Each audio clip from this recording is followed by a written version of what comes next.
suggesting that he was not using or addicted to drugs when he was purchasing a firearm. And if he is convicted of this crime, then he could certainly face jail time. As you said before, there was a deal that had been reached by the prosecutors and the defense attorneys that fell apart, and this is the trial that he has faced in the wake of that. Essentially, that falling apart of those deals. Mhm. And the arguments are certainly important, the prosecution and the defense, but also the jury instructions. And we know that the judge had some sort of particular jury instructions. Can you talk a little bit about why the jury instructions are so important when a jury moves into the deliberation phase? Yes, absolutely. So while the jury is listening to evidence, they are hearing an overall narrative from both sides. And so there are conflicting stories about what might have gone on in this particular case. And the defense focused on this very particular argument that while Hunter Biden may have had these very serious drug addiction problems, he did not have them at the exact time in October when he signed these forms. There is no direct evidence of that. And therefore, he did not knowingly lie on these forms. The prosecution, of course, gave a counter narrative that, drug addiction doesn't really work that way, and that there's clear and direct evidence of the fact that he was using these drugs during this time period.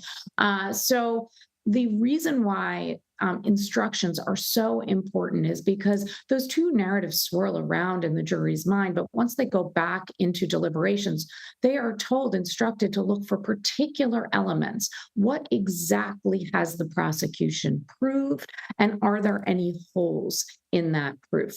And so the defense wanted sort of more specific instructions that would have directed the jury toward the holes that the defense was trying to poke in the case, as opposed to a kind of general, the general elements of the crime. They did not succeed in getting much of what they wanted into those jury instructions. And so, we have a jury that was left with, fairly broad jury instructions having to do with the particular crime and the elements needed to prove it, and then the set of testimony and evidence that they heard during the course of this trial. And so joining us as well is Jessica Levinson. She's a CBS News legal contributor and a Loyola Law School professor. So, Jessica, this is obviously a very politically charged case. And so there are going to be some people who say this is selective prosecution, similar to what they said about, Donald Trump's prosecution in New York. Is this selective prosecution? How frequently do these sort of charges come up? Not as standalone charges very frequently. I was just able to have this conversation with my students last night, and we talked about selective prosecution. We talked about prosecutorial discretion.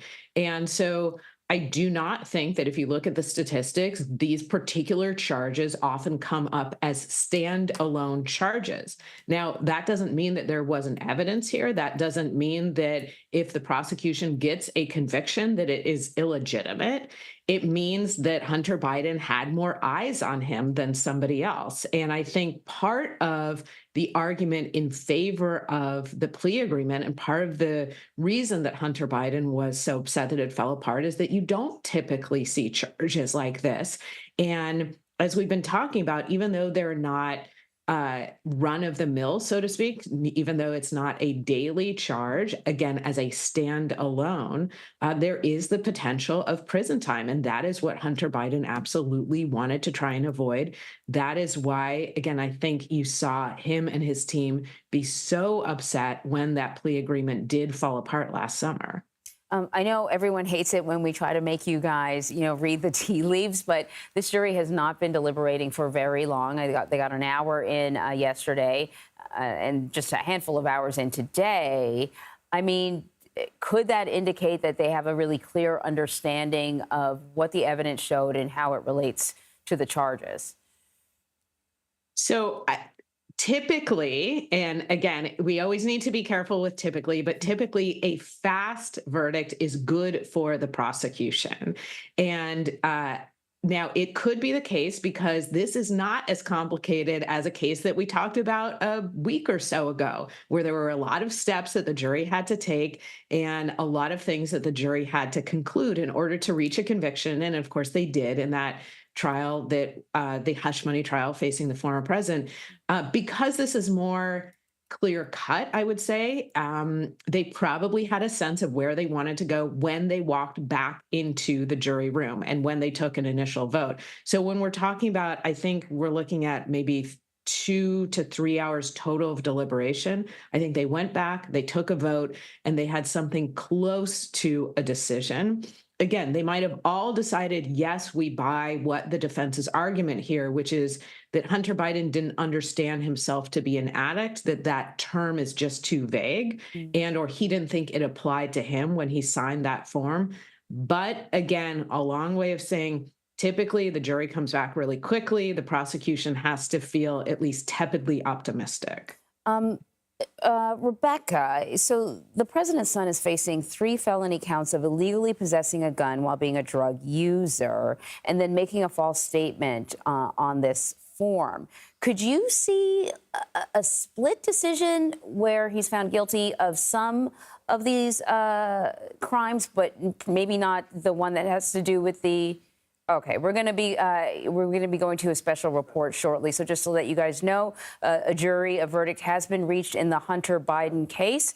We're going to take you to Delaware, where the court is starting to resume. But here's a special report.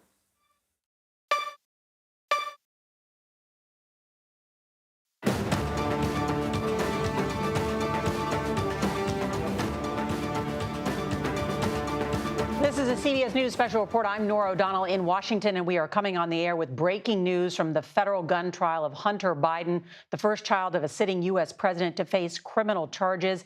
We have just learned that the jury of 6 men and 6 women have reached a verdict after deliberating for roughly 3 hours over 2 days. We have learned that he has been found guilty on all 3 counts. Hunter Biden was charged with 2 felony counts for lying on a form, required to purchase a firearm in 2018. Then there was a 3rd charge, also a felony for being in possession of a firearm while abusing or being addicted to drugs. Our congressional correspondent, Scott McFarland, is outside the courthouse in Delaware. He has been following this case from the beginning with news on this verdict. Scott? Nora, it didn't take this jury long. 1 hour of deliberation yesterday, 2 hours this morning. They come back guilty on all 3 counts for the president's son, which raises the prospect the president's son, Hunter, could face a prison sentence when this case goes to sentencing, likely later this year. The 3 charges all involved a gun he bought in October 2018, a gun the feds say he bought knowing he was a drug user, knowing he was addicted to drugs and therefore illegally, and for filing a false statement on the background check form when he didn't mark that he was a drug user or drug addict. The defense in this case, especially in closing arguments yesterday, tried to hinge its arguments that Hunter Biden may have been in recovery or getting sober in October 2018 and therefore didn't knowingly violate the law. That argument did not sway the 6-man, 6-woman jury from Wilmington, Delaware. And it's noteworthy, as Hunter Biden walked back in the courtroom a few moments ago, this day has been a singular day for Hunter Biden. In previous days, his whole family was here. The First Lady was here. His father, the president's sister, was here. Today, it's Hunter Biden in the courtroom learning his fate at the defense table with his attorney, Abby Lowell. And Scott, let's talk about what Hunter Biden faces now. This is him walking in with his wife earlier today. My understanding is that each of the 3 counts has a maximum fine of $250,000 and that Biden faces up to 25 years in prison. But it's also my understanding that first-time offenders don't get anywhere near that. What do we know? Yeah, the federal sentencing guidelines are going to be calibrated between now and the sentencing date. We're waiting to learn the sentencing date. We could find it out in a few moments. Could be early to mid-fall of this year. Federal sentencing guidelines will likely be calibrated to account for Hunter Biden having no criminal record, for having no federal felonies in his past, for a case that often gets pleaded out and doesn't go to trial. There'll be arguments by the defense and by the Department of Justice's special counsel as to what's an appropriate prison sentence. Then the same judge who heard this trial, Mary Ellen Noreika, a Trump appointee to the bench, will determine his fate at sentencing. But yeah, this is a federal firearms felony. It carries the risk or the prospect of prison time for the president's son at the end of what was the first ever criminal trial of a sitting president's child. Scott McFarland, thank you. Want to bring in Major Garrett, our chief Washington correspondent. And Major, there's been a lot of focus on Hunter, tax evasion charges, and this in particular, now guilty on all 3 counts. So, Nora, the last month in our country has been a conversation about application of justice. How high does it go? Can the high be brought down, brought low by the application of the law? And juries have decided that in not 1 but 2 cases, both unprecedented in our history. A former president being indicted, Donald Trump, convicted by a jury, and now the son of a president. And this question, is justice applied fairly? Is there political motives? Well, the White House and Democrats would argue, well, if you think that there is some sort of prosecutorial misconduct with Trump, look, the president's own son is in a federal courthouse, has now been found guilty by a jury of his peers. The broader application of this whole question will course through the presidential campaign. What is justice? How is it being applied? And is it being done in a way that is overtly political? Both sides will argue that, but now the country will see a former president and a sitting president's son both facing either probation or some kind of reckoning with the law. From cases that really, or from alleged wrongdoing that dates back in this case with Hunter Biden to 2018. Also want to bring in Jan Crawford, our chief legal correspondent. What about that people have made the case that the law has been applied unequally to Donald Trump? And here the president's son convicted in Delaware, a state that it knows the Bidens quite well, Democratic state. Well, I mean, I think there are a couple of parallels in both cases. They were both unusual prosecutions. In both cases, standalone charges, whether it was the business records hinging on this election law charge for former President Trump in New York, or here, a standalone charge owning and getting a gun if you're a drug addict without any other crimes bringing in here, whether it's a crime of violence with that gun. That's really unusual. I mean, those cases are very rarely prosecuted, as Major and Scott already have pointed out. So we have 2 cases with somewhat unusual prosecutions. We have 2 guilty verdicts, and now we're going to see 2 different types of appeals. And I think, Hunter Biden has some decent arguments on appeal. What's interesting is that he's going to find a greater reception with some of those judges on the appeals courts who were appointed by former President Trump. They have been much more sympathetic to arguments that some of these gun laws, like a felon or a drug addict being in possession of a gun, may violate the Second Amendment. He will make that argument eventually after he goes through some of his state court appeals. It's interesting to note, or his trial. I mean, real quickly, that in a different era, both President Trump and Hunter Biden thought they were in the clear. Hunter Biden thought his attorneys had adjudicated this case and was all going to be handled. Right. And then this judge looked at it and said, no, I think this needs a closer look. There were times that other prosecutors looked at the Trump case and said, we're not going to carry that forward. And former President Trump thought, I'm in the clear. In both instances, people who are now rendered guilty thought they were in the clear, and they found out they were not. I want to bring in CBS's Erica Brown because she has just come out of that courtroom where she witnessed Hunter Biden being read that verdict. And Erica, I know you've been in the courtroom for much of this trial. Tell us what you saw today.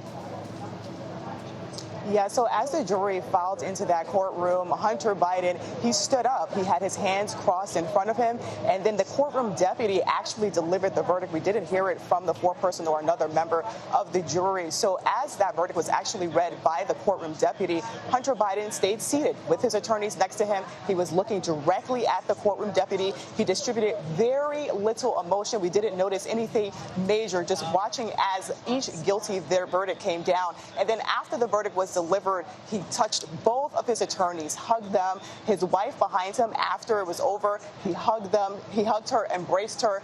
So during this process, he exhibited very little emotion. For the most part, he was just paying attention, and then afterward, reaching over to both of his attorneys, Abby Lowell, David Kalansky, thanking them.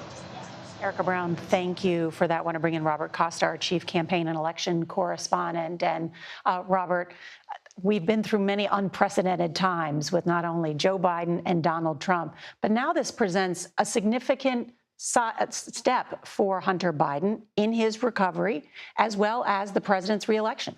That's exactly right, Nora. Throughout American history, we've seen presidential family members run into trouble, whether it's Billy Carter or Roger Clinton. What makes the Hunter Biden situation and this conviction so different, based on my conversations with those very close to President Biden, is that Hunter is so close to the president. You think about the history they've shared together going back to late 1972, when Hunter's mother, Joe Biden's first wife, killed in a car accident, bonded Beau and Hunter to their father at that moment, closer than ever. And he has remained so close to the president while the President Biden has been in the White House, a fixture often inside the residence at the White House, on vacations, on flights with the president.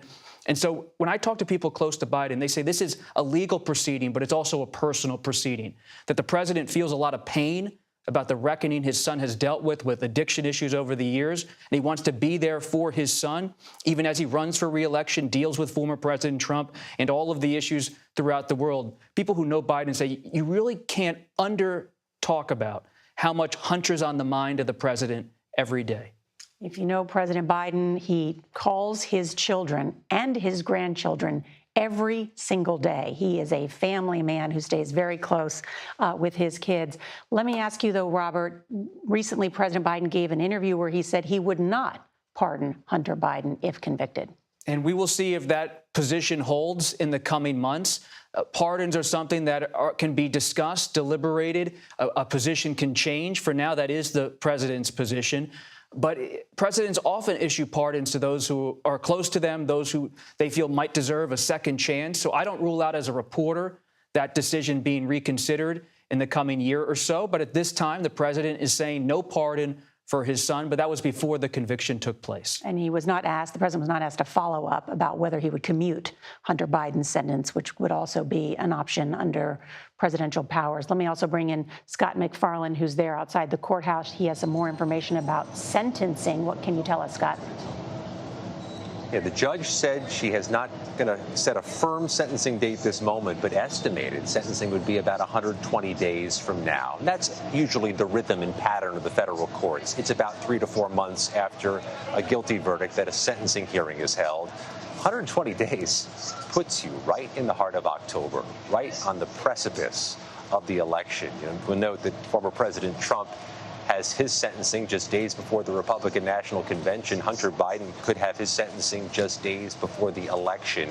And in the federal system, it's incredibly rare for a defendant to be immediately what they call stepped back, brought immediately to a federal prison facility. It would likely that Hunter Biden, if he were sentenced to prison, would have some lag time before he'd have to report, which could put that right at the precipice of the end of the term of this presidency.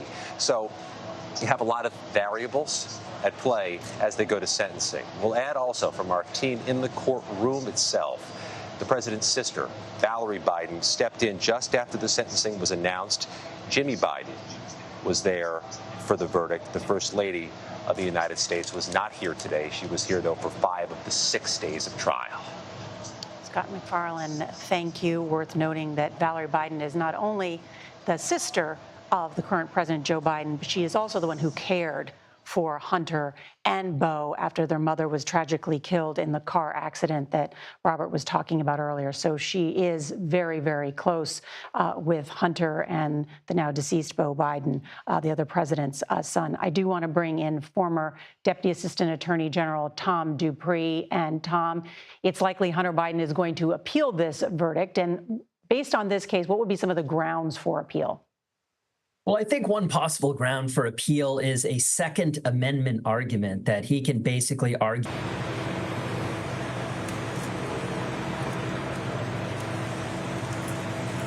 Okay.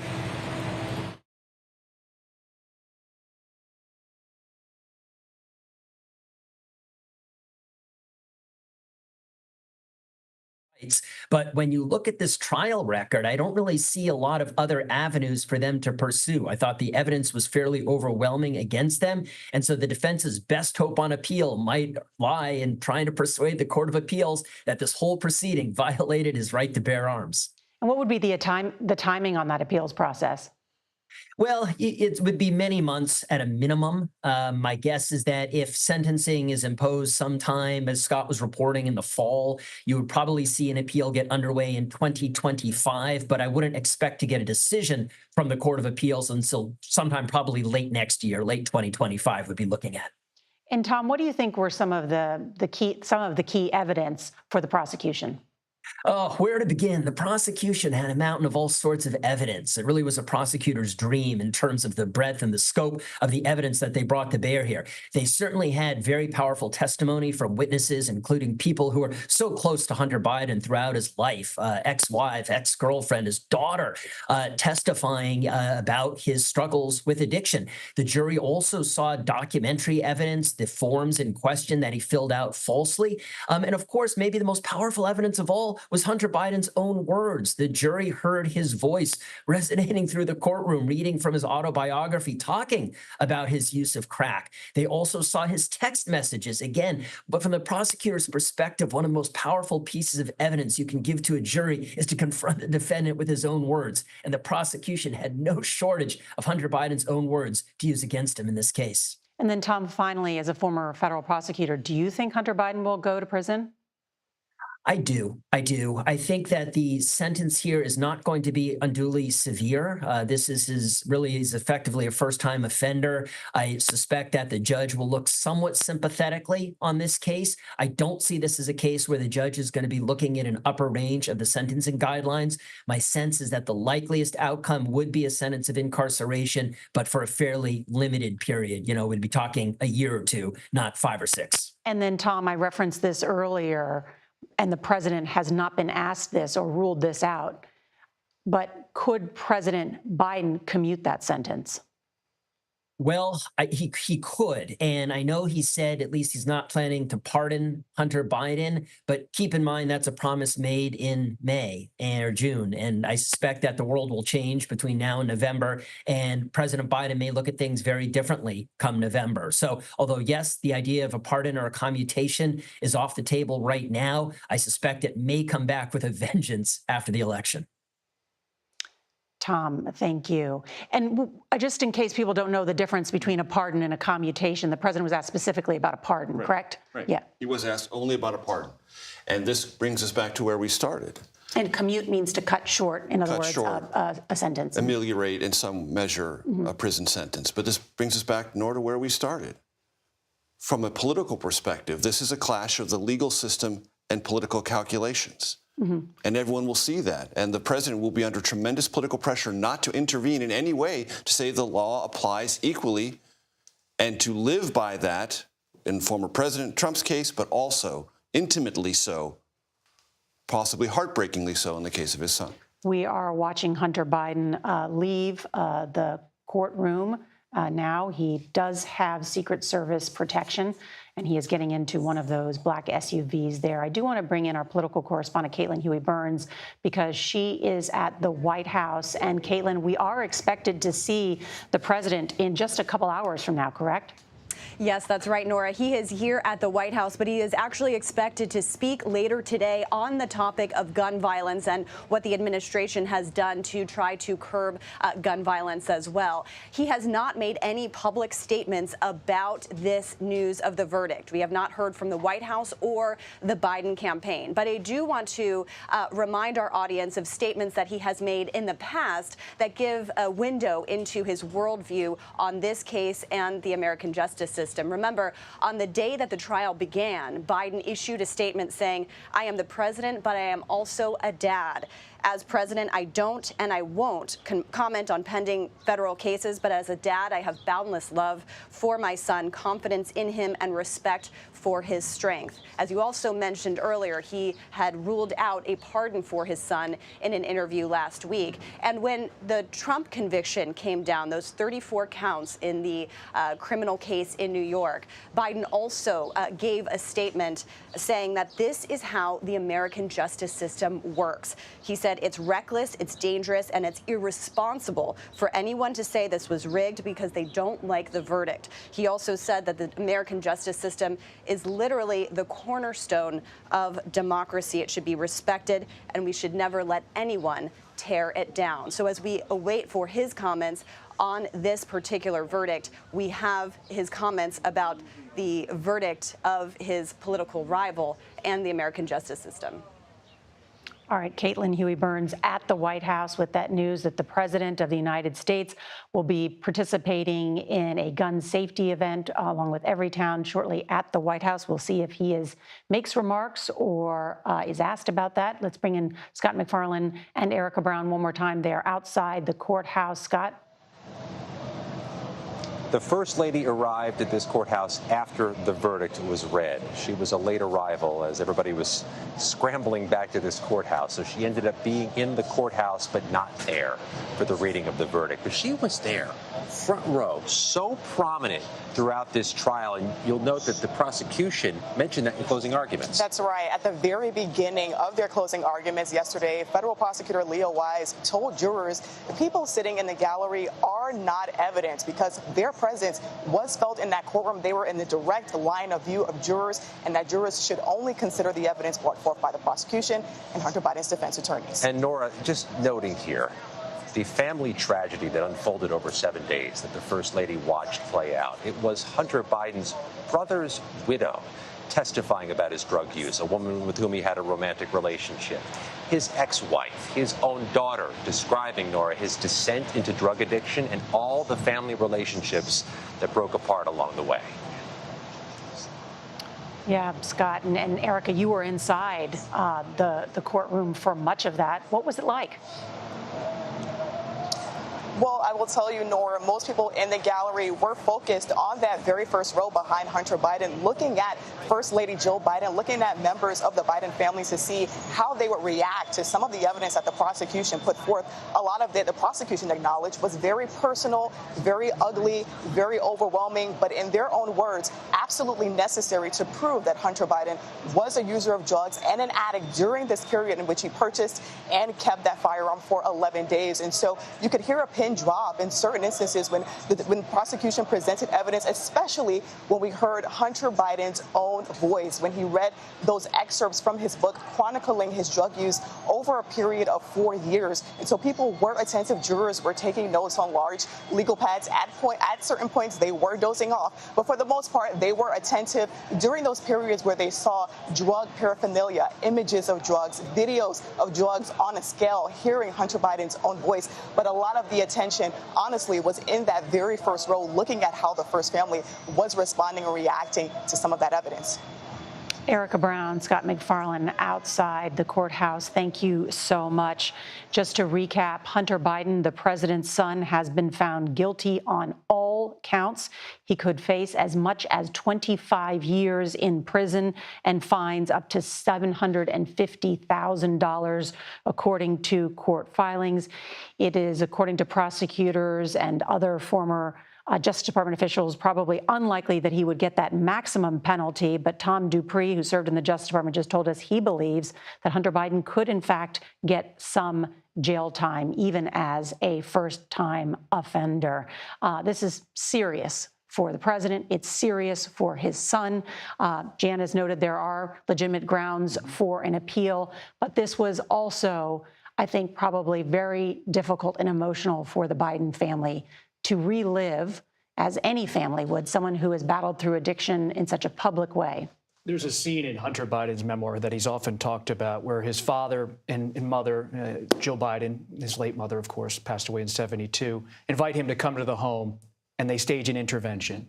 And he runs down the driveway, and he says he just keeps running and running and running, back to drug addiction, back to conduct that's incorrect or unseemly. And he acknowledges this throughout his memoir, that his father tried to intervene, tried to bring him along to change his behavior. But he is someone who's dealt with issues for a long time.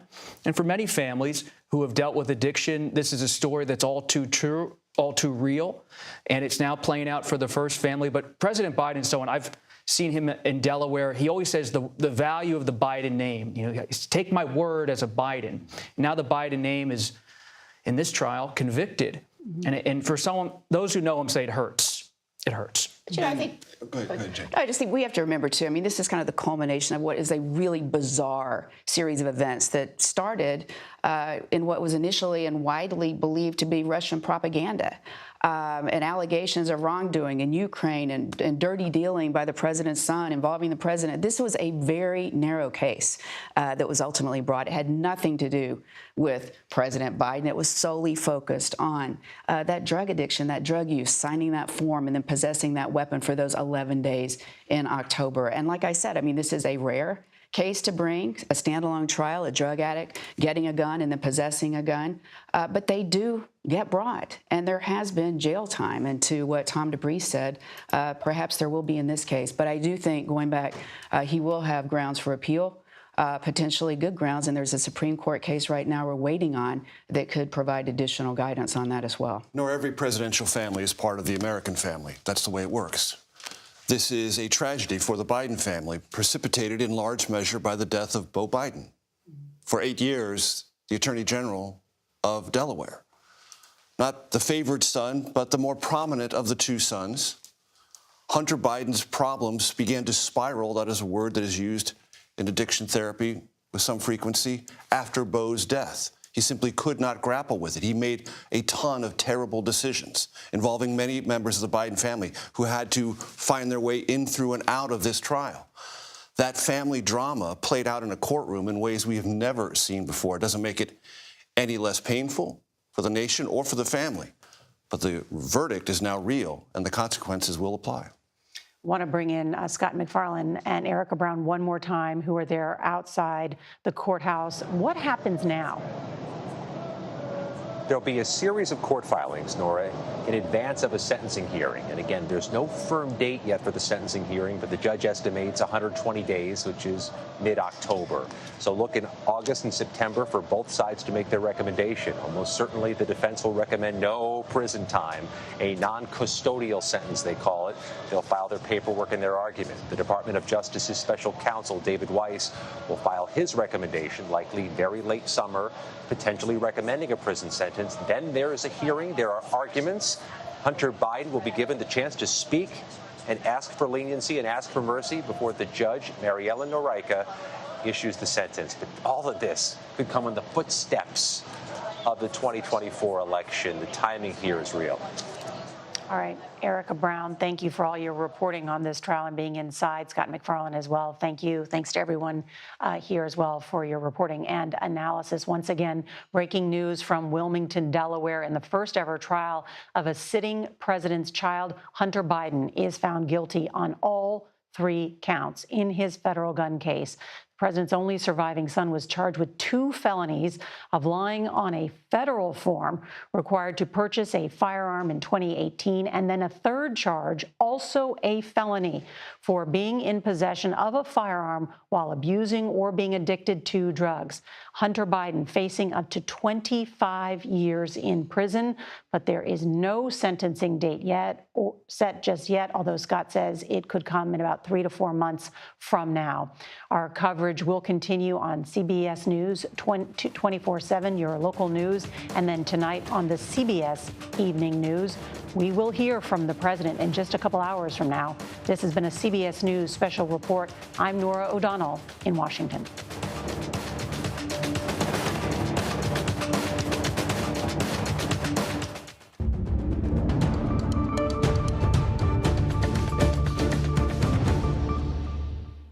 Hello, everyone. I'm Lindsay Reiser. You've been watching a CBS News special report. A jury has found the president's son, Hunter Biden, guilty on all 3 charges in his federal gun trial. The charges against the president's son include falsifying statements in order to obtain a firearm and firearm possession by an unlawful drug user or addict.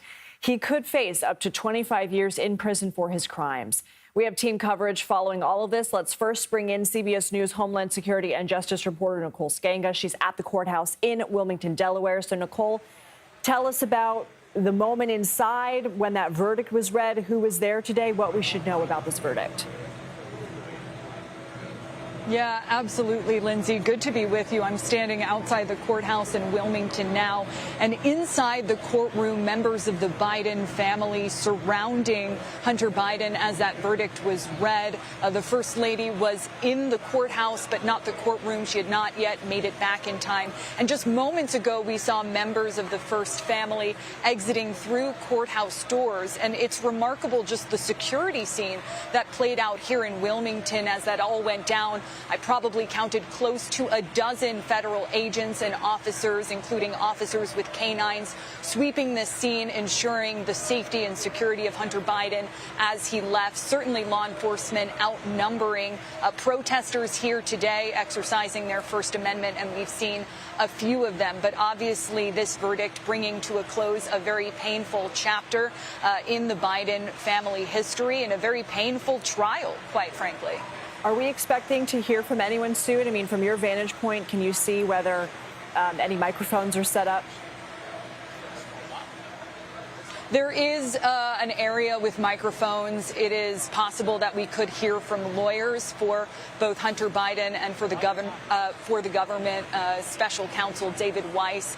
Momentarily, we've not yet heard any news of that. We did see Hunter leave with First Lady Jill Biden, not likely to make any remarks at this time. And as you heard, earlier on our special report, President Biden set to make some remarks later today. He's actually at a firearm safety event, hosting one at the White House back in Washington, D.C. But as of now, we are in a holding pattern.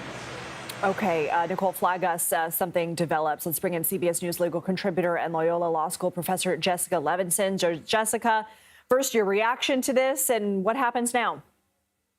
Well, my reaction is that a quick verdict, as we had talked about, is usually good for the prosecution, even though this is the type of case that is not typically brought as a standalone charge. The prosecution did have a lot of evidence here. I mean, the questions were fairly straightforward in the sense that we're looking at these federal forms. We're asking ourselves whether or not Hunter Biden lied when he said, no, I'm not a drug addict, and therefore I can purchase this gun, and whether or not he violated the federal law that says you can't possess a gun if you are a known drug user, an illegal drug user. And the defense, I think, did as well as they possibly could have, trying to place reasonable doubt in the minds of the jury, trying to say there's this question about whether or not Hunter Biden knew that he was a drug addict at the time, understood that at that moment he was an addict. What happens next is obviously there will be a lot of filings before this particular judge leading up to sentencing, but then we can also expect appeals. As we've been hearing about this morning and talking about, I think one of the most interesting grounds for appeal is really the Second Amendment argument, where he would argue, and has argued unsuccessfully so far, that under the current Supreme Court's reading of the Second Amendment, the law that he was tried under is not constitutional. This would obviously be something that, as a political matter, President Biden would not embrace because he's in favor of more restrictive gun control measures. But as a legal matter for his son's case, I think that is an argument that we will see come up again. And I do think it's a real argument. Jessica, before we let you go, I want to ask you one more thing. How rare are cases like this to be brought? So rare in the sense that this is not a charge that is unheard of, but it is a charge that is rare as a, again, standalone charge. And Hunter Biden obviously wanted to avoid this moment. He is facing prison time. I don't think that he will face the maximum of 25 years. I don't think the prosecution's going to ask for the maximum of 25 years, but I think that he is facing time behind federal prison bars. And how rare is this? Again, I haven't canvassed the nation statistically in terms of how often does this particular charge show up as a standalone, but it's not typical. That doesn't mean there's something illegitimate about the verdict. It just means that it's not typical. Okay, Jessica, thank you. I want to bring in CBS News congressional correspondent Scott McFarlane. He's been covering this trial for us. He's outside the courthouse in Wilmington, Delaware, along with CBS News reporter Erica Brown. Erica, I want to go with you first. You were inside. What was Hunter Biden's reaction and the reaction, if any, of the rest of the courtroom? Well, Hunter Biden was focused as this verdict came down. It was read by a courtroom deputy, not the jury foreperson, not another member of the jury. As they filed in, he was standing up, his arms and hands crossed in front of them. As it was read by the courtroom deputy, he and his attorneys were seated. He was focused. He was looking straight ahead. He exhibited hardly any emotion. After they read off each guilty verdict, Hunter Biden to his left and his right, greeting each one of his attorneys, hugging them, thanking them, and then on the way out, kissing and hugging his wife, Melissa Cohen Biden. Scott, I have a few questions for you about this case, but first, I just want you to help us understand how significant this moment is. This is the first time charges have been brought against the child of a sitting U.S. president, a president who's running for re-election. What's the significance of this moment? Well, not only is this the first time a sitting president's child has been convicted in a criminal trial or even brought to a federal criminal trial, but the sentencing timing here seems quite striking. The judge in this case estimated it'd be about 120 days until they go to sentencing, and some back of the paper math will show you that's mid-October. That's within weeks of the election. And if he is sentenced to prison time, likely he'd be given a report date. That's 30 days or so after sentencing. That's between Election Day and the end of the presidential term. None of this is happening in a vacuum, and the president's son is now set to be sentenced for a criminal case, and potentially right there on the eve of an election. I'll also note this singular, visceral family tragedy we watched play out right there in the courtroom, with the First Lady of the United States in the front row, with Hunter Biden's family and his current wife in the front row. We all watched his ex-wife testify about the pain of his drug addiction, his own daughter testify about the pain of his drug addiction, then his late brother's widow, a woman with whom he also had a romantic relationship, testify about his addiction, her addiction, both of which were generated by Beau Biden's death, and then her throwing that gun that is pivotal to this case away in a grocery store dumpster. This was an Orwellian tragedy that we watched play out over 7 days in a courtroom here. Before we let both of you go, Scott, this is also not the end of Hunter Biden's legal troubles. He faces a tax case out of California. What can you tell us about that? Oh, by the way, the same special counsel, David Weiss, has got charges involving taxes in the federal court system in California. That trial is likely in September, so that happens too before sentencing in this case. The same special counsel who brought this case is bringing that one. It's also in the federal system. Hunter Biden now has growing legal problems after this conviction. Scott and Erica, thank you. CBS News political correspondent Caitlin Huey Burns is at the White House. Caitlin, first I want to ask you, the president, he has said he has ruled out a pardon for his son. That was prior to the conviction. What can you tell us about those comments and whether you are hearing from any of your sources about whether the door is open for any other future actions?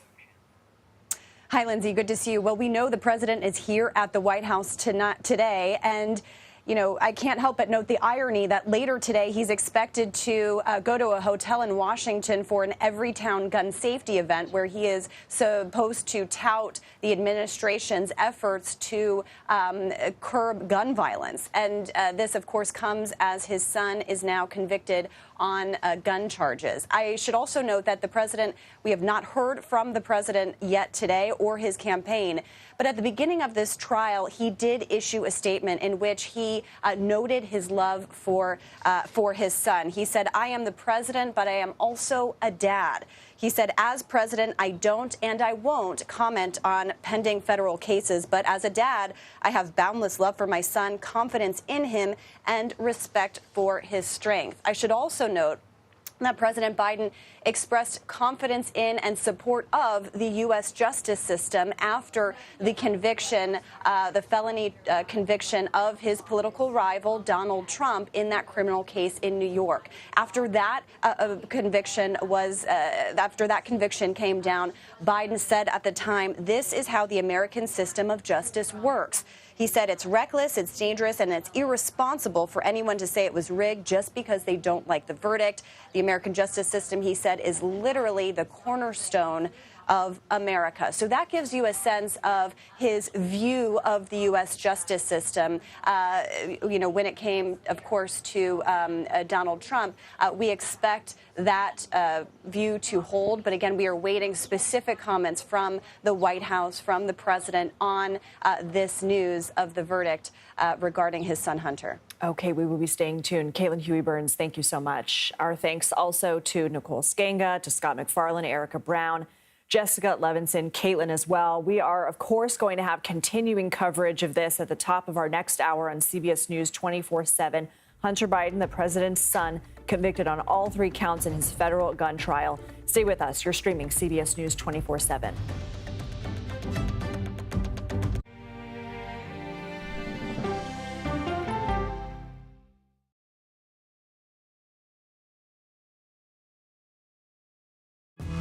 Coming up, our series. Wait a minute. Tom, is that you working the camera? Keep cleaning out of your close-up.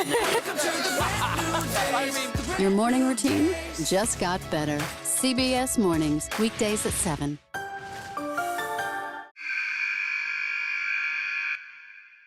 I had progressively fallen deeper into the world of online sports betting. The risk is the rush. What do you think is driving the spike in popularity? I think it's legality. If it's legal, I'm going to use it.